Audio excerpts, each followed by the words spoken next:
Hello and welcome to the RotoWire WNBA show, where we talk about fantasy basketball. I'm Jason Shebilske alongside Kirien Sprecher. Today, we'll recap the Commissioner's Cup Championship and Thursday's slate of games. We'll also talk about some of the top players to add for this week, and we'll close out with a preview of this weekend's games.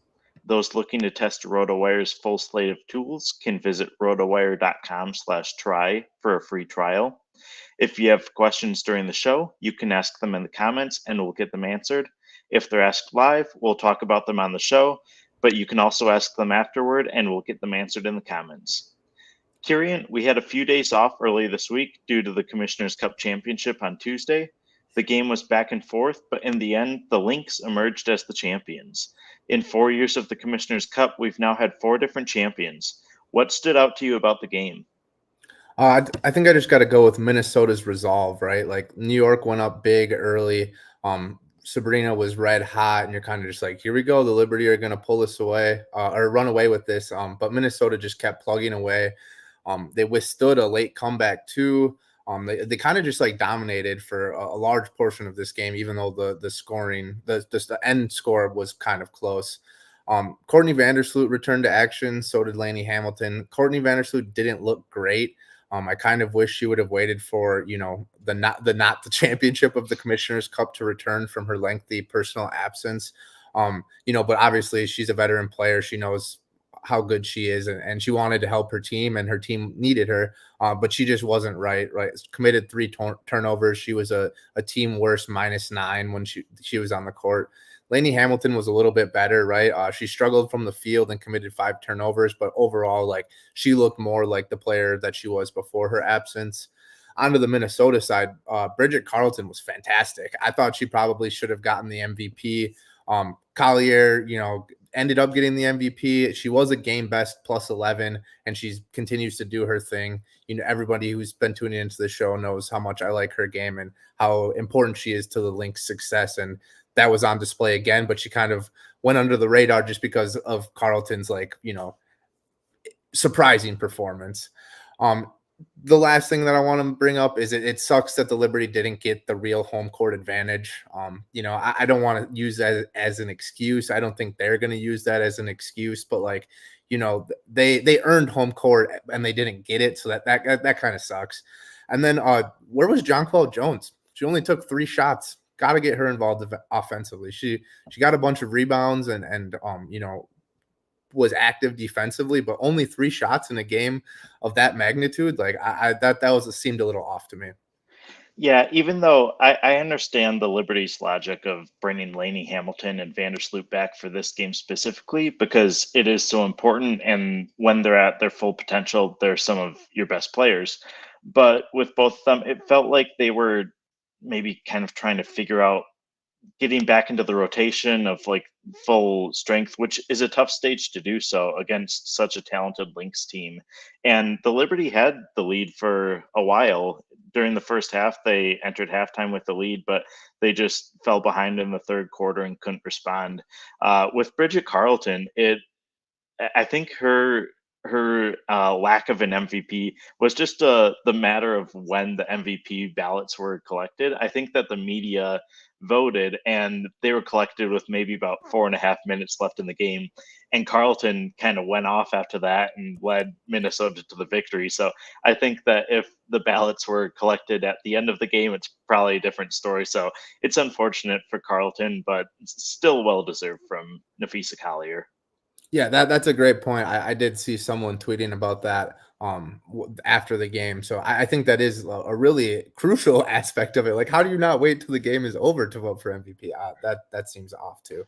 Yeah, and with Vandersloot especially, even though she came off the bench, she played 13 minutes and wasn't particularly productive. And I get wanting Courtney Vandersloot on the court whenever you can have her, but it felt like maybe if they give a few more minutes to Leonie Phoebish, maybe Kayla Thornton, that they're maybe in a better position to win down the stretch. But congratulations to Minnesota, certainly well-deserved. And it is great to see all the parity within the league with all the talk of the super teams and everything. There have been 4 different Commissioner's Cup champions over 4 seasons. So it's pretty cool to see in that regard. Yeah, the last thing I would bring up is just that like Leonie Feebish, Kennedy Burke, like Kayla Thornton, those are the girls that brought the New York to this spot, right? So it's not like Vandersloot like was playing this entire time and then like she just went out for a game or two. Like they've been playing for sustained success without Sloot. So I feel like they should have at least let those bench players like get an opportunity to continue that success in that game. Yeah, for sure. The regular season picked back up Thursday, and it was evident that there were no easy games in the WNBA. The Lynx were taken down by the Wings in maybe a post Commissioner's Cup championship come down, and the Sun required overtime to take down Washington. So tying into one of our viewer questions from Nachos Gone, are we impressed by Tammy Fagbenley's return? Tammy Fagbenley returned to action with a minutes restriction, but she still played 19 minutes in the team's loss to Seattle. Is Fagbenley someone that you're immediately adding back to your roster, or are you waiting to see how the workload shakes out between her and NaLyssa Smith? I just want to, preface with saying I think Smith's versatility is second to none in the W. I think she can do a lot of things on the court, but I don't think she is necessarily excels at one thing. Like she's good at a bunch of things. And right now, I think Fagbenley is the better fit with Caitlin Clark. I think Fagbenley is the better overall defender, especially like rim protector. And in a lot of these games, especially going back to that Fever Sky game last Sunday, the reason the Sky came back in that game is the Fever couldn't get a rebound. And, Aaliyah Boston is solid. Smith can get rebounds, but Angel, Reese, Cardoso, like they dominated those boards. And I think Fagbenley is the player that can solidify the rebounding issues and some of the shot protection or shot blocking.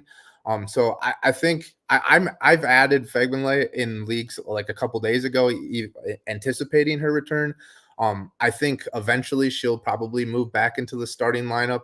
But I think all three of these front court players can have fantasy value. But the Fever need to be successful in order for that to like work, if that makes sense. And I think to be successful, to bring it back to the beginning, to be successful, Fagbenley needs to play more. Right. And it was impressive that even though she played 19 minutes off the bench, she still had 8 points, 7 rebounds, and 2 assists, which is a pretty good line considering her playing time. It's pretty efficient.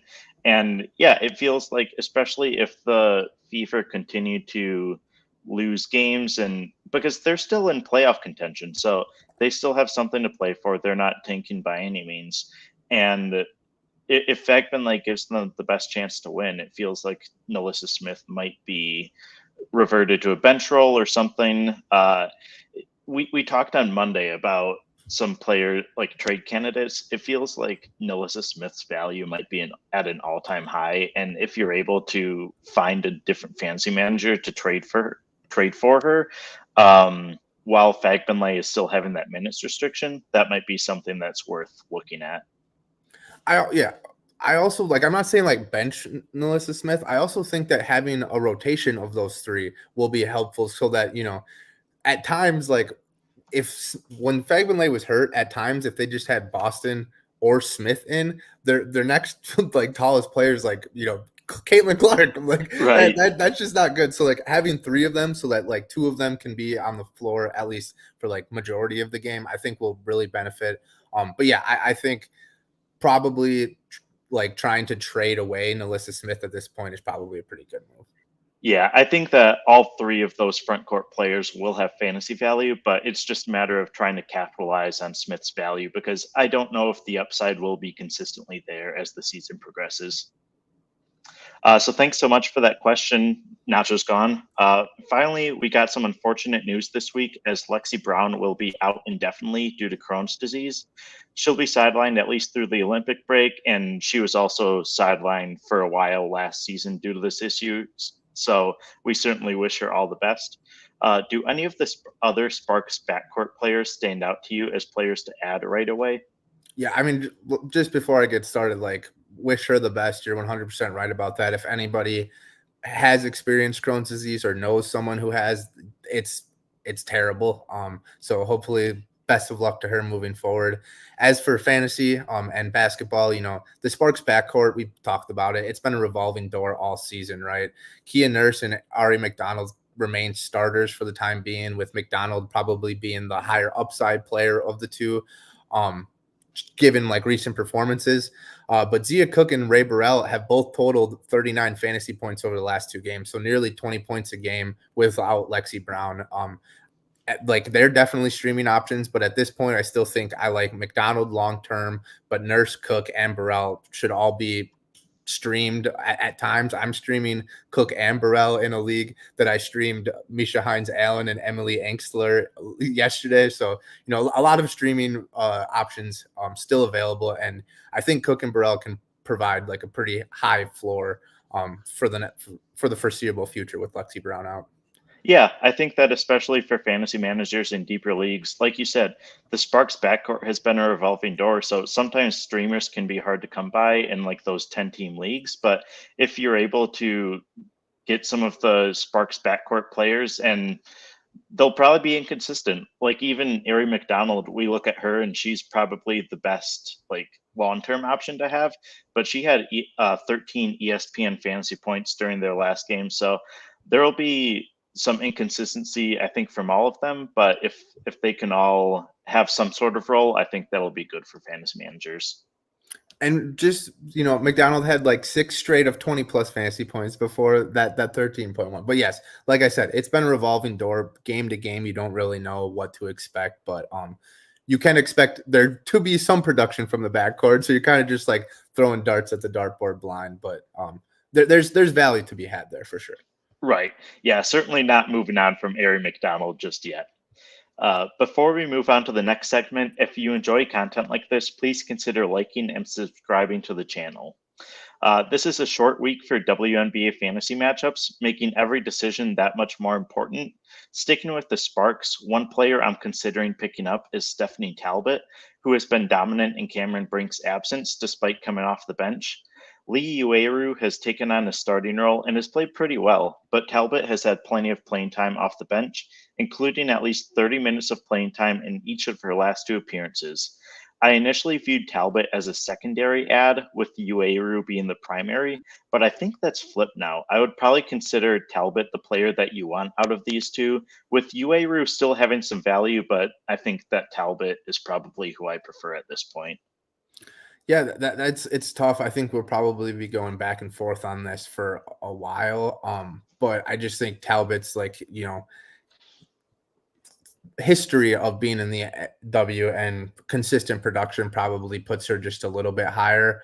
But I still think Ueru has, the better all around actual basketball game. And if she can like get her rhythm going, the fantasy points will come in bunches. But for now, I think Talbot is probably the right move.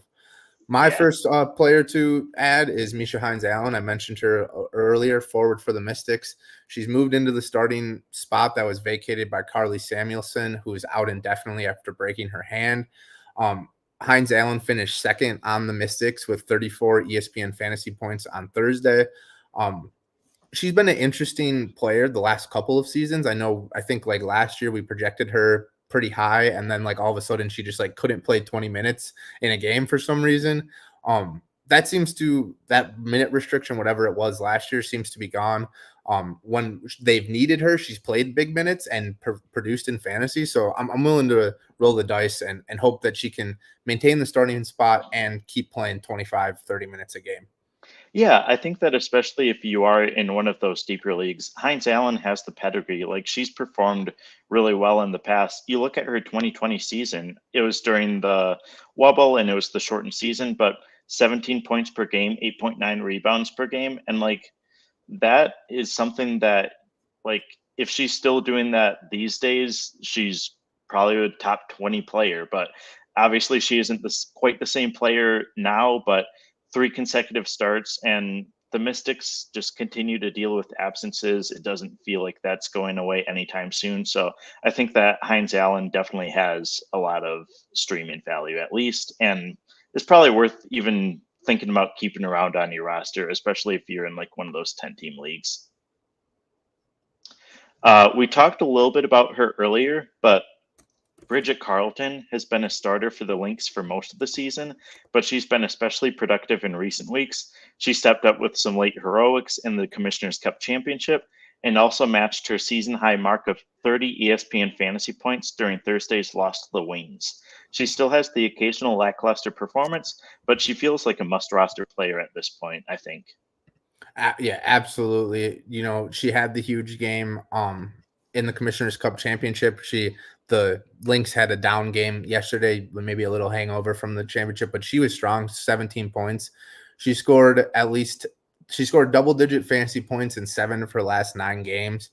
There's a lot of talent around Minnesota. Obviously, they're playing really well, but Carleton just feels like, that like I don't want to she's like the role player that when the team is playing well, the role player, like she's getting easy looks and capitalizing on those looks, and might as well keep rolling with that while she's hot for sure. I've had her rostered since the beginning of June, and I've been really happy with that. Yeah, and it's been interesting that Dorka Juhas hasn't had the role that we maybe expected. Same with Diamond Miller. Even though she's back on the court, she really hasn't been able to get off the ground in terms of playing time. So Bridget Carleton has capitalized, and the Lynx are performing well, so it doesn't seem like they will be inclined to really change things up anytime soon. For sure. My next pickup is Jordan Horston, wing for Seattle. Over her last 5 games, she's averaging 11 points, 4 boards, 3 assists, 2 steals, and 1 block in 30 minutes. Just seems like the perfect, well-rounded stat line that fantasy managers love. Even if she doesn't score one day, maybe Skylar Diggins and Jewel Lloyd just score every point for Seattle. She'll be getting rebounds. She'll be getting assists. I just love all those types of players where you don't need to have the ball in your hands to score points. And Horston is really like that epitome of that type of player. Recently moved into the starting lineup, replacing Victoria Vivians, which I personally felt was a long time coming. Thought that was going to be a thing from the beginning of the season. The Storm have won both games with Horston as a starter, so I don't expect her to be moved back to the bench anytime soon. And it feels like all systems go with Horston moving forward. Yeah, the Storm were one of those super teams who, when they added during the offseason, they made it up to really 4 bona fide stars. They have Jewel Lloyd, Skylar Diggins-Smith, Ezzy Magbagor, and Nneka Ogwumike, which left a fifth spot that was initially filled by Victoria Vivians. But heading into the season, we weren't sure, would it be Vivians, would it be Whitcomb, or Horston? Horston has performed well in the past, and it's encouraging to see her get this playing time because I think that she has the potential to be a really solid fantasy asset if she can continue this run for Seattle. One more thing that I want to add is just Horston. She like is the eye test player, right? Like you watch like 5 minutes of her and you're like, oh yeah, she could be a star in this league. Just super exciting, long, skilled player that can put up stats in every category. Yeah, absolutely. So moving on to a viewer question from Ginger R. Jones. Is the return of Odyssey Sims and her performance on Thursday worth considering picking her up? So I admittedly didn't watch last night's Wings game because I was at the Sky Aces game. But from everything that I saw from her, like the reactions to her performances, people were just astonished as to why she was left off a roster once again. She is one of those players who is deserving of a roster spot in this league. And for one reason or another in recent seasons, she's been let go at times and just hasn't had quite as much playing time. But yeah, she had 18 points, 4 assists, 3 steals, 2 rebounds, a total of 32 ESPN fantasy points off the bench in 26 minutes. And the Wings, most importantly for them, they picked up the win. So I think that especially given all of the absences that we're seeing in Dallas, it feels like Odyssey Sims will be someone who will be able to continue contributing as the season progresses. Yeah, I 100% agree. I think that she is worthy of picking up in basically every league. If you were thinking about picking up Sevgi Uzin or JC Sheldon, you should definitely be thinking about picking up Odyssey Sims. I just want to tell the viewers one of my favorite stories of covering the WNBA over, been doing this for probably like 4 or 5 years now. But I think this was last season. We do our daily like gambling roundtable, and all of the sports books had, or maybe only one of the sports books, I can't remember which one it was, but one of the sports books had Odyssey Sims assist total up, and it was set at like 6. Odyssey Sims had been released earlier that day, I think by Dallas, and Jason, Mr. WNBA guru over here, found that bet and, humbly only put $5 on it. Probably should have put like $500,000. I don't know if he could, what he's got to mortgage his parents' house or, and the lake house or something to do that. But this player wasn't even on a team and they were projecting her for 6 assists. Anyways, Jason put down a $5 bet, and the whatever sports book it was, I can't remember, maybe you do, but they didn't. They just canceled his bet like halfway through the game. Just the most ridiculous nonsense that we've ever seen. But one of my favorite stories since covering the WNBA. Yeah, even the sports books know that Odyssey Sims should be on a WNBA roster, and at this point, she should probably be on your fantasy roster. And unless you're in a really, really deep and savvy league, it feels like she's probably available in most places. So I would definitely consider taking a flyer on her and seeing how she pans out. Thanks so much for that question. Moving on, it feels like we talk about Chennedy Carter a lot of weeks, but she just went over 50% rostered. So she's probably getting out of the conversation for us and is entering just a player who is on a lot of rosters. But she's taken on a starting role in her last 4 appearances and has scored at least 20 ESPN fantasy points in 10 of her last 11 outings. I was at last night's Sky versus Aces game, and she just looked to be running circles around Las Vegas at some points. She was just incredibly quick and was able to get to the basket with ease. If she's still available in your league, she's someone who definitely deserves to be picked up. Yeah, 100%. If she's still available and you have been listening to the show, I don't know why she's still available. Some of the peripheral stats are a little lackluster, but she scores in bunches. And the thing that I love about that is that most of her production comes in the paint. When you have a big, that seems consistent, right? Like when Aaliyah Boston's scoring in the paint, when Nneka Ogwumike is scoring in the paint, that's consistent. When Caitlin Clark and Arike Ngubawale are chucking from 3, that lowers the percentages. But Carter isn't a 3-point chucker. She gets into the lane, she shoots little mid-range jumpers, she finishes at the rim at a really high rate. So I don't think there's any downturn, any regression coming in her scoring just because she scores in such an efficient way. And roster her, be starting her every time she plays moving forward. And she just passed Dana Evans in terms of rostership on ESPN, and it feels like Carter should definitely be rostered over Evans.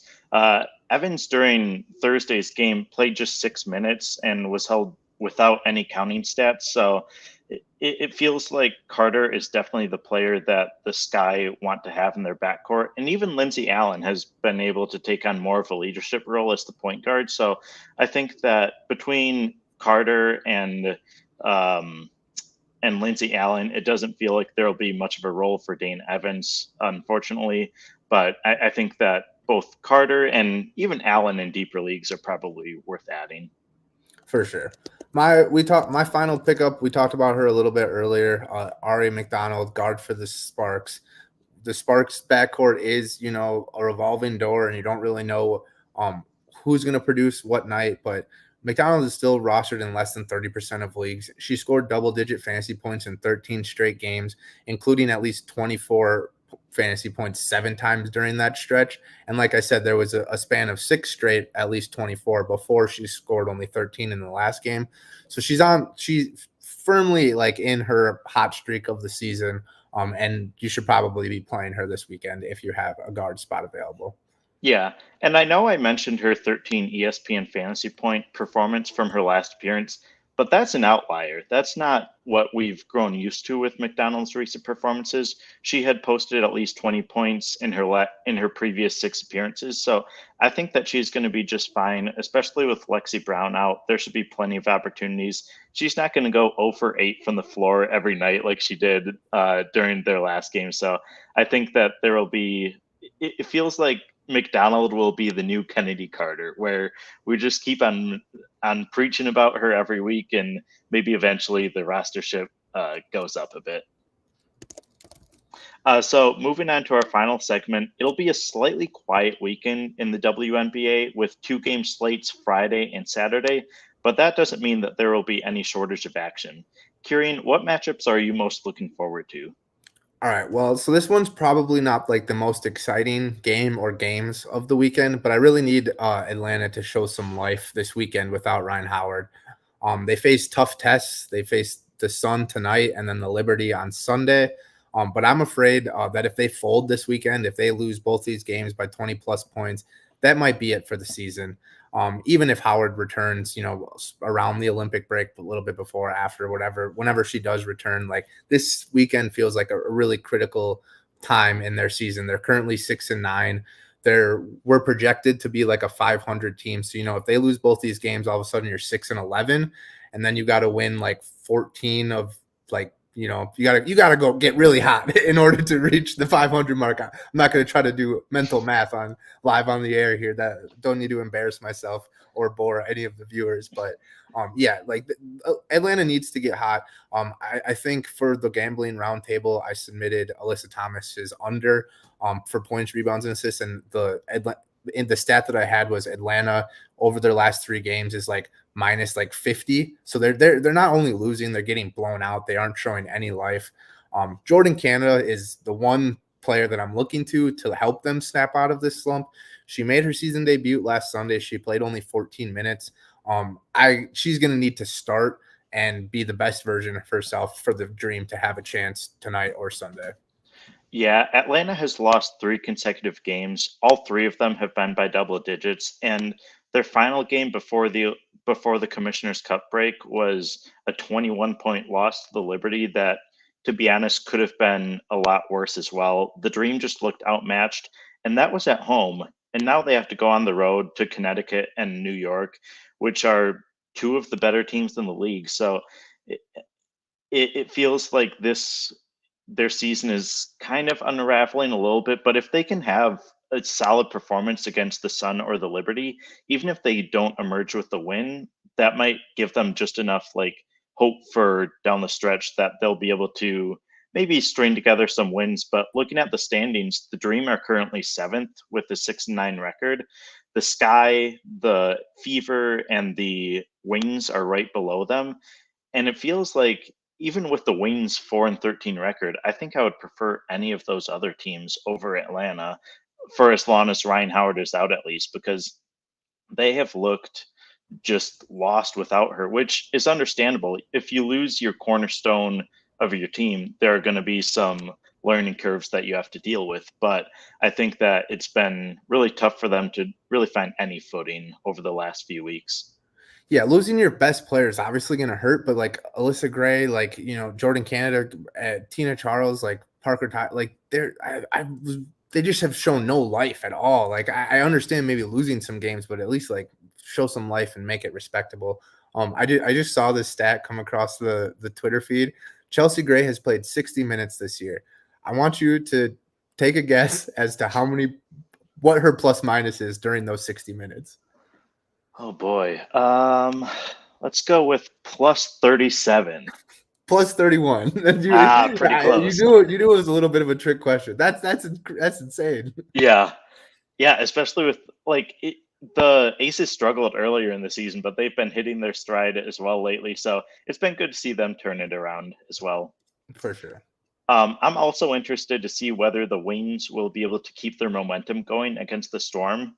Their front court is stronger now that Natasha Howard is back in action, and that feels especially important against the Seattle team that has players like Nneka Ogwumike and Ezi Magbagor. The Wings probably had their best win of the season on Thursday by beating the Lynx, and we'll see whether they can continue to stay hot against another top team in the WNBA. Yeah, I mean, we've been waiting for Dallas to get healthy. I know they just lost Maddie Siegrist, but they get Natasha Howard back. Arike Gumbawale is still around. Odyssey Sims is back. That they're, like we said, every game in the W is tough. And it's just a matter of like getting hot, and any team can beat any team. And like the Wings beating the Commissioner's Cup championship winner yesterday, that should help them, spark a little bit of a run here. So I'm looking forward to watching them play this weekend too. Yeah, we talk so much about how the Wings have a lot of talent on their roster, which a lot of their struggles this year can be attributed to their injuries to top players. But even with Odyssey Sims, I don't remember who it was. I think it was maybe Ogumbawale who said after last night's game that even though she wasn't on the roster, Odyssey Sims has been to every Wings home game so far this season. So that's pretty solid dedication. And I think it shows like that maybe she'll be able to have a leg up on that chemistry level that some other signings wouldn't be able to have right away.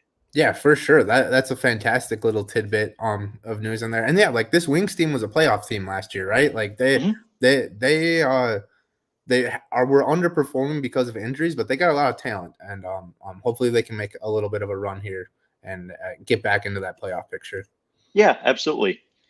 So we have one final viewer question from Julian Rutten. What kind of production do we think that Diamond Miller will provide now that she's being brought back into the rotation?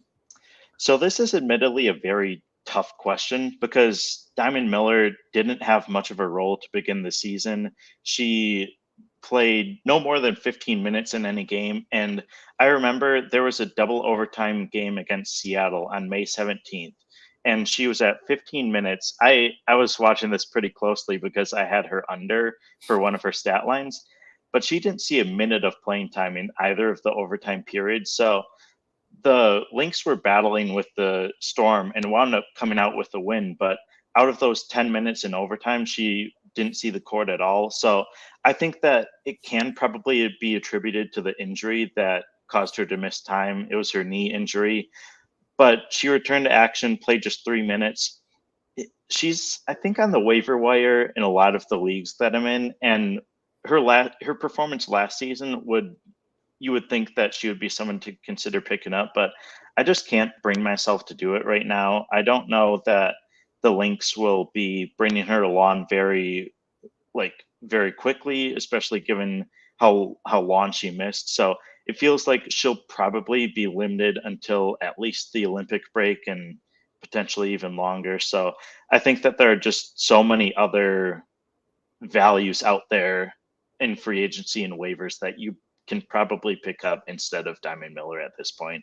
Yeah, I would agree with that assessment 100%. The only thing that I would add is if you are interested in adding Diamond Miller in the future, that you just got to monitor Dorka Juhas, Natasha Heidemann, Cecilia Zandaslini. You just got to monitor their minutes, and if they start to see like downticks in minutes, then maybe you could see Diamond Miller getting that 15, 20 minutes a game. But like Jason said, probably waiting to pick her up until at least after the Olympic break. Yeah, absolutely. So thanks so much for that question. We have another from Kirk Sear. He wants to ask our thoughts on Monique Billings' playing time with the current Dallas lineup. He had her and dropped her, but wants to hear our opinion on it. So the Wings front court has been interesting in recent days. Tiara McCowan, who is one of the stars, I consider her to be like one of the better fantasy players in the game when she's at her full potential. She played under 15 minutes in 2 games, but then went up to 24 minutes during Thursday's game and posted a double-double.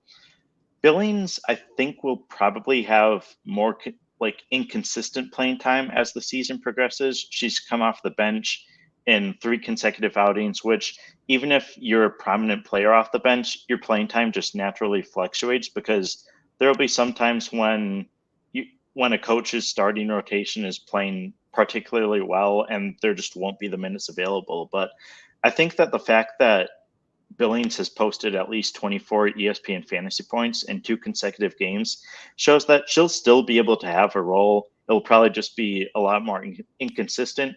So I think it just depends on what type of league that you're in.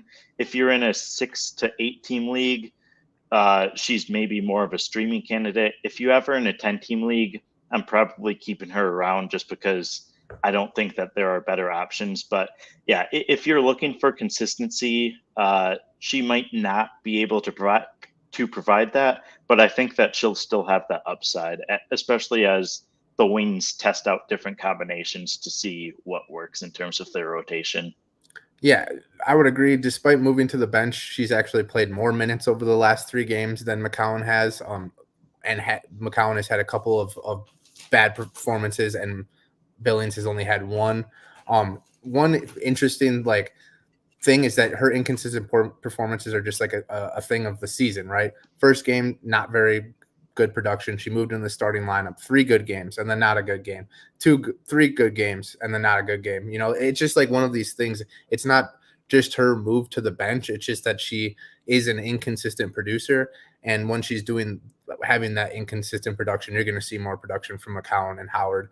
But I don't think you should be too shied away from the move to the bench. I think she still has fantasy value. But like Jason said, if you're in that 6-team league or 8-team league, you might be able to stream that spot. But anything more than that, she should probably still be rostered because she's a double-double threat. Yeah, I consider her to be probably one of those emergency drop players at this point, where if it's getting late in the week, you're down by a few points and need someone to pick up off of waivers.